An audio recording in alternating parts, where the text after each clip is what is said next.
I am Margaret Lane, 67 years old, and I've spent most of my life teaching and raising my family.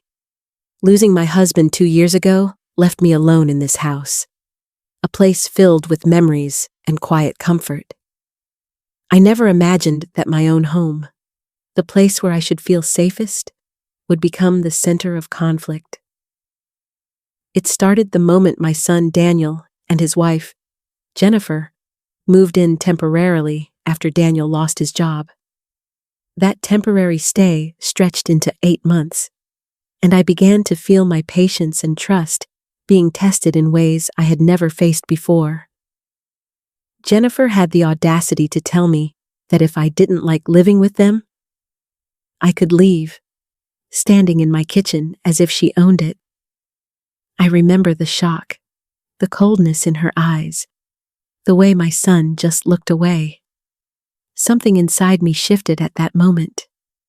I realized I had been naive, too polite for my own good, allowing myself to be pushed around in my own home. But I was prepared to take back control, even if it meant doing something I never imagined myself doing. I had already started recording our conversations. I want you to understand the weight of that moment, how it feels when someone you love seems blind to the life and home you built. Have you ever felt invisible in your own family? That helpless anger, that quiet determination bubbling under the surface? That's where my story begins. Standing in my kitchen, trying to decide how much longer I would allow this situation to continue, and what I would do to reclaim what was mine. From here, everything escalated, and I could never have predicted how far Jennifer's schemes would go, or the lengths I would need to go to protect myself. Looking back, I can see how trusting and hopeful I had been. When Daniel first brought Jennifer to our home after losing his job at the accounting firm, he assured me it was temporary just until he got back on his feet. I believed him. I wanted to help my son, and I wanted to be supportive. I had no reason to suspect that 8 months later, the situation would feel more like an invasion than a family visit. Our house in Maplewood had been my sanctuary, left to me by Robert when he passed. 4 bedrooms, a comfortable retirement built on 40 years of teaching, and a home filled with memories. I thought sharing it with my son and his wife would be natural, even helpful. But I soon realized that Jennifer and Daniel were taking advantage of my kindness. They hadn't contributed a single dollar to rent, utilities, or groceries. Jennifer worked part-time at a salon, but most of her money went to expensive coffee and online shopping. Daniel supposedly looked for work, though the couch and my refrigerator seemed to be his main hunting grounds. I remember the subtle irritations at first the designer handbags left scattered across my dresser, the unpaid bills, the dinners that felt less like family meals and more like my contribution to their convenience. Jennifer's attitude grew bolder over time. She told me that we contributed to the household, though their definition of contribution seemed laughable to me. She would scroll on her phone, showing me vacation photos from trips paid for with my money, her eyes cold and unbothered. The tension built quietly, day by day. I would catch myself holding my tongue when I wanted to confront her, telling myself I needed to be patient, that Daniel needed support, that family mattered more than pride. But inside, I felt a growing sense of injustice, a simmering anger I couldn't ignore. My home, my kitchen, my carefully earned retirement suddenly. I felt like a guest in my own life. And then came that day in the kitchen. The moment Jennifer told me I could leave if I didn't like the situation. That was the breaking point. Something inside me shifted. I realized that my patience had limits, and my kindness could no longer be mistaken for weakness. It was time to take action, not in anger, but with clarity and purpose. I needed to protect my home, my life, and the dignity that had been slipping away unnoticed. I began thinking carefully about what I could do, the steps I would take, and how to reclaim my space. I didn't yet know how far the deception ran, but I could feel that this was only the beginning of a battle that would test my resolve in ways I had never imagined. From that quiet simmering of awareness, the confrontation I had dreaded was inevitable, and I braced myself for it. The morning I decided to speak up, I felt a mix of anxiety and determination. I had rehearsed it silently in my mind, the words I needed to express without letting anger take control. Daniel had been avoiding the tension for months, and I realized he wasn't going to stand up for me. So I reminded myself that this wasn't about him. It was about protecting my home, my life, and my dignity. Jennifer's response that day cut deeper than I expected. Her audacity, her sense of ownership over a space that had been mine for decades, made me feel invisible in the life I had built.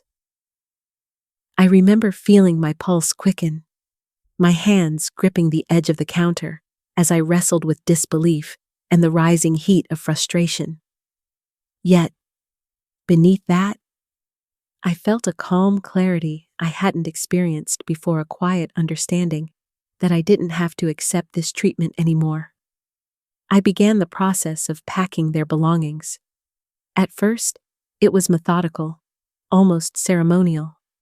I folded her designer clothes and placed them carefully in the suitcase, including Daniel's gaming devices. The action itself felt empowering, a reclaiming of space that had long been invaded. I could feel the tension shift in the room as Jennifer realized that her threats might not intimidate me as they once did. Then came the chaos I had anticipated but couldn't entirely predict. Jennifer called the police, claiming I was having a breakdown, portraying me as unstable. For a moment, the familiar panic surged inside me, the fear of being misunderstood, of losing control over a situation that was rightfully mine. But I reminded myself that clarity and evidence were on my side. The recording device in my pocket became a symbol of that control, a quiet reassurance that truth was on my side. I watched Daniel hesitate, unsure where to stand, his loyalty divided, and in that moment, I realized how often we, as parents, underestimate the quiet power we hold, standing firm, acting deliberately. I felt a strange mixture of fear, resolve, and liberation. The confrontation had become more than a dispute over space or respect. It was a test of my ability to protect myself and the life I had built. By the end of that morning, I understood that what I had thought would be a simple assertion of boundaries had become the first step in uncovering a much deeper, more dangerous situation. And though I didn't yet see the full picture, I knew that the next moves would require strategy, patience, and courage I wasn't sure I had, but was ready to find. The knock at the door that afternoon brought a stranger into my home, a man dressed in a crisp suit, introducing himself as a psychiatrist I supposedly had been seeing. My first thought was confusion. How could I have forgotten an entire series of appointments? But then the unease in the pit of my stomach told me something was very wrong.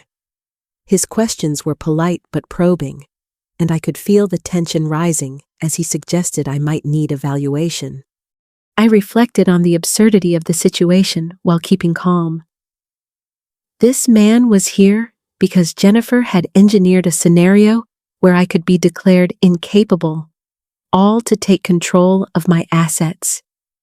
The thought made my chest tighten, but I refused to panic. I reminded myself that evidence, preparation, and clear thinking were on my side.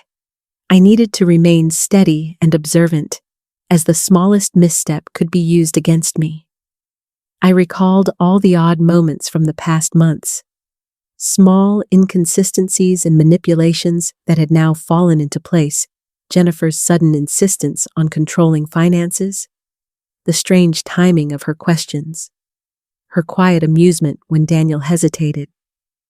Every small detail became part of a larger pattern, and I realized the extent of the scheme.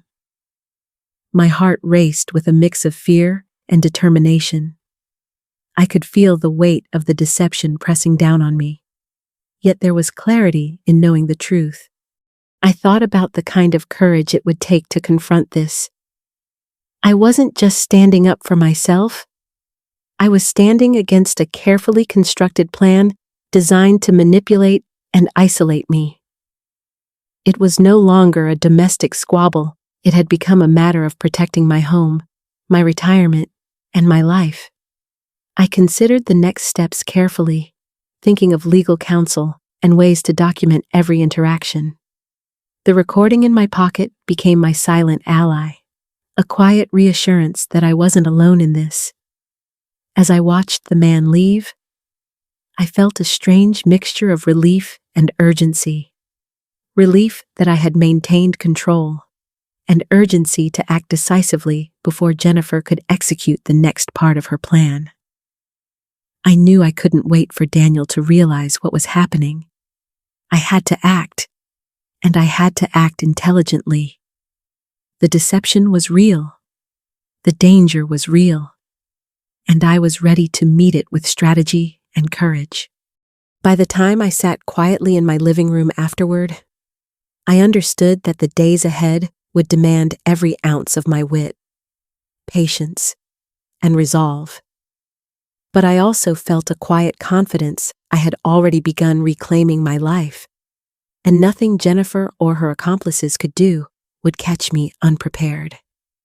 The next steps would be deliberate, careful, and unwavering, and in that moment, I felt a small spark of empowerment, knowing that I was no longer a passive observer in my own home.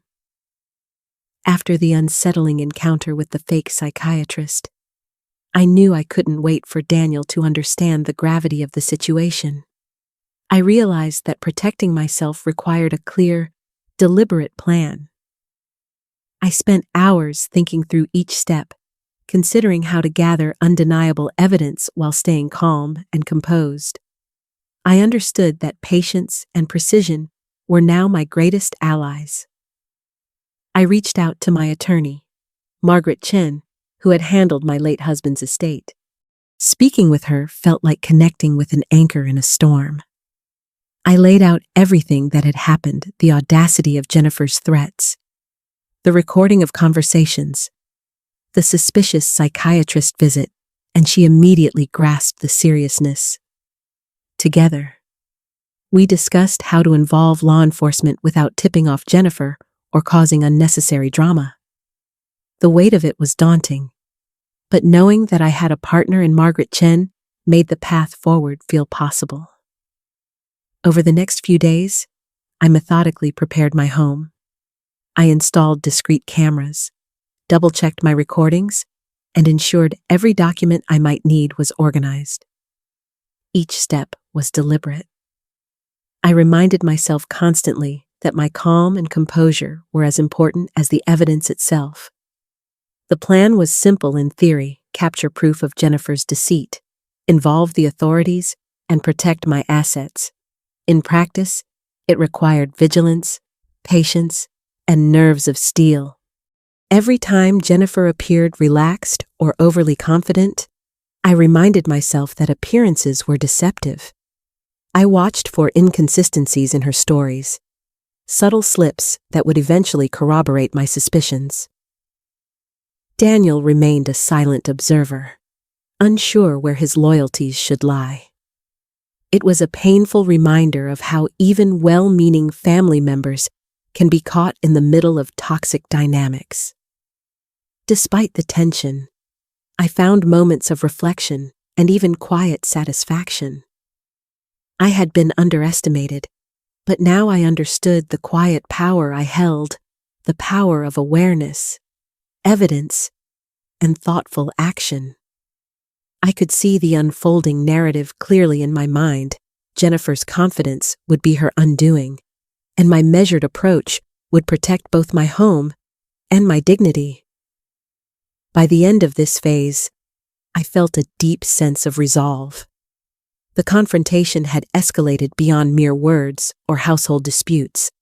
I was preparing to face deception with strategy, intelligence, and unwavering determination.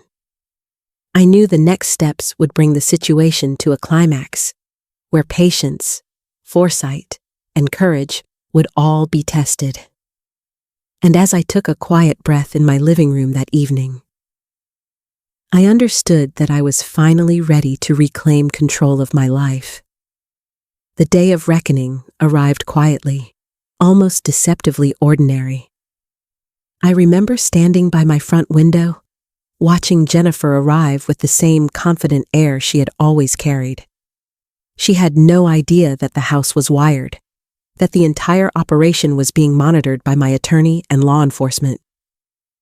I felt a mix of anticipation and a strange calm, like a chess player waiting for the right move.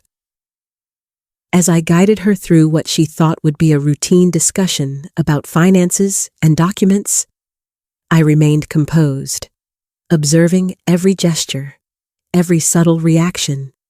I could feel the tension in the room, the invisible tug-of-war between deception and truth.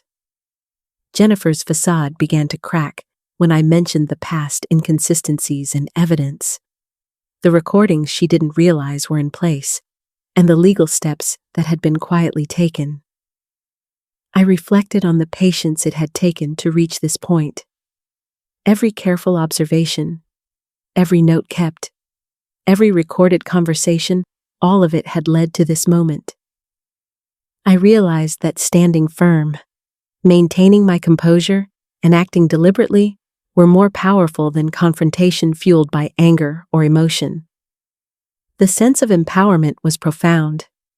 I felt as if I had reclaimed not only my house, but my sense of self. When law enforcement finally stepped in, it was surreal.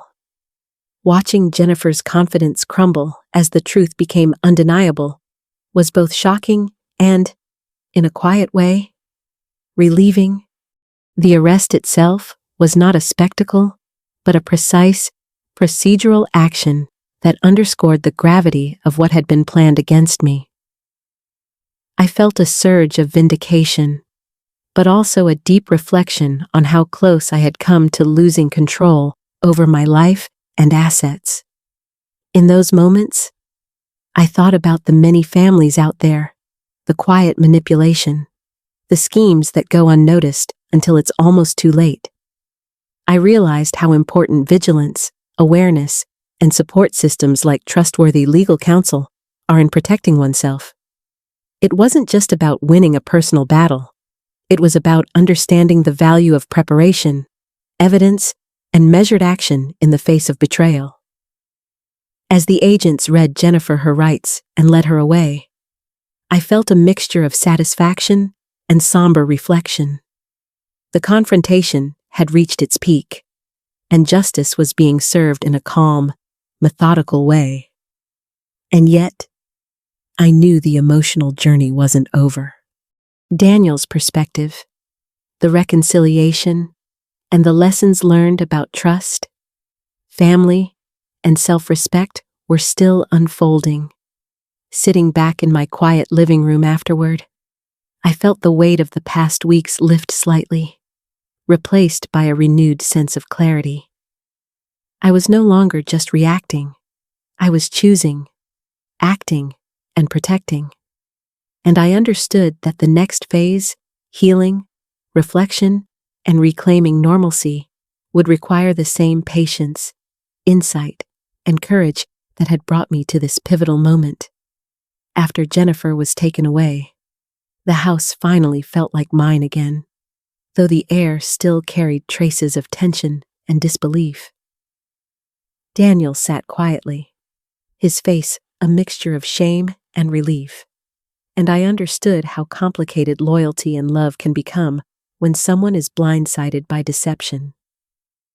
I reflected on the months of subtle manipulation and the quiet erosion of trust that had left me questioning not just my son's awareness, but my own judgment. In those quiet moments, I realized the strength that comes from preparation and patience. Standing up for myself had required more than anger. It demanded strategy, calm observation, and unwavering confidence in my own perception. I thought about how easily someone could be taken advantage of and how essential it is to protect oneself with knowledge, legal support, and a clear mind. The lessons weren't just about money or possessions, they were about dignity, autonomy, and the quiet power of being deliberate in the face of betrayal. Daniel eventually spoke, acknowledging how he had underestimated the situation and how he had failed to see Jennifer's intentions clearly. I listened, recognizing both the pain in his voice and the opportunity for growth. I understood that forgiveness would not erase the past, but it could allow for honesty and a chance to rebuild trust. Sitting in the garden later, I reflected on my journey from a grieving widow, hesitant to assert boundaries, to a woman reclaiming her home, her security, and her voice.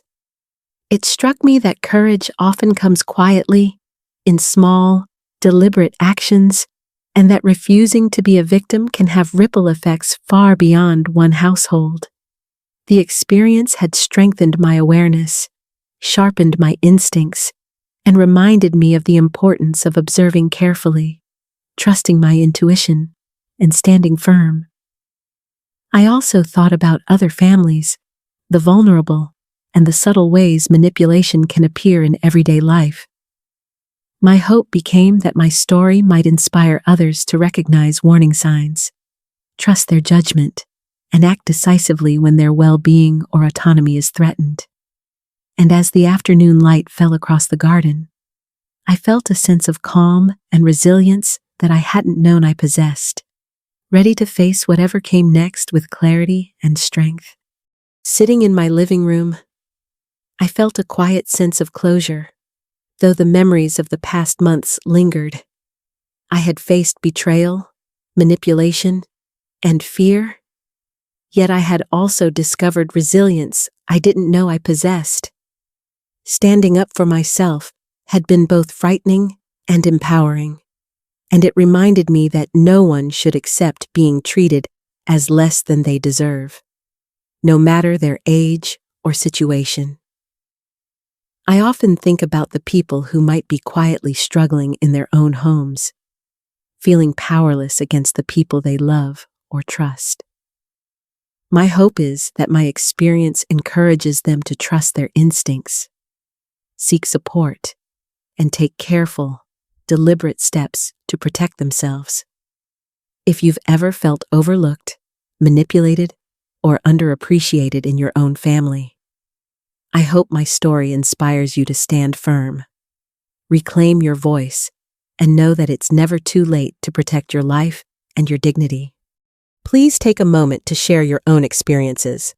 Leave a comment or pass this story along because your voice matters.